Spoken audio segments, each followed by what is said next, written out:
the second station, he carries his cross. Jesus was brought to Pilate, who had Jesus scourged. They wrapped him in a purple cloak and placed a crown of thorns on his head. Pilate brought Jesus before the crowd, who shouted, "Crucify him! Crucify him!"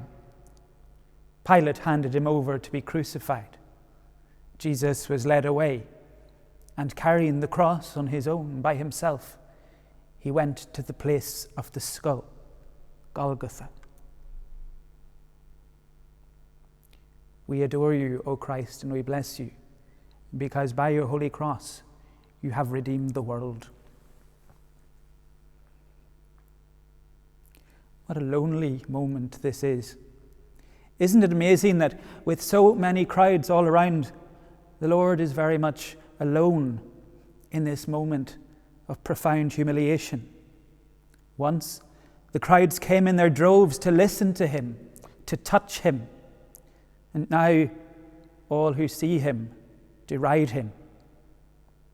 The Lord becomes the focus of their suffering. He is the prism through which their anger is refracted. Frustrations, disappointment, disillusion, uncertainty. The path towards death is treacherous, not well navigated, yet well trodden. The way he goes, we ourselves will follow. And that's a lonely thing to think about. What a decisive moment this is. Having been mocked and scourged and condemned, he takes up his cross actively and willingly. The hand of the author of life grasps the cross with determination. He chooses this freely, so that those who deride him might see him and understand the word he brings. And so those who follow him on this way might find in their sufferings, on their journey, a light to enlighten their way. What a redemptive moment this is.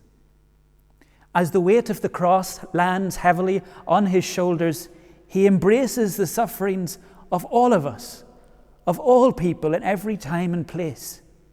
He becomes the prism through which our refracted suffering is brought together to be redeemed. The reality of every burden ever carried is here with him, borne by him in this moment, so that no burden we ever have, no burden we ever experience, is done in a lonely way, for it has first been borne by him. And even in the darkness of our sufferings and our brokenness, his presence is there. On his shoulders are the stresses and strains of our sinfulness, the consequences of our bad actions and our omissions. There, on his shoulders, are the illnesses we suffer, the loss we experience, the tears we shed. In this lonely place, he is with us.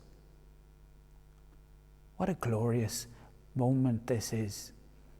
A moment of freedom, a moment of hope and liberation. As his shoulders bear the full weight of the cross, mercy and faithfulness have met. Justice and peace have embraced. This path may be long and treacherous, but in the moment, he is there with us.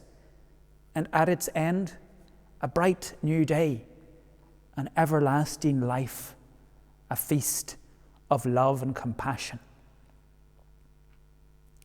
So let us take courage now and journey onwards towards Golgotha. He shows us the way there. His promise of new life is authentic. And until then, until we see that in its fullness, he bears us on his shoulders as a shepherd bears the lambs. And so these lonely moments become loving moments, moments in which we meet him. I love you, Jesus, my love above all things. I repent with my whole heart for ever having offended you. Never permit me to separate myself from you again. Grant that I may love you always, and then do with me what you will.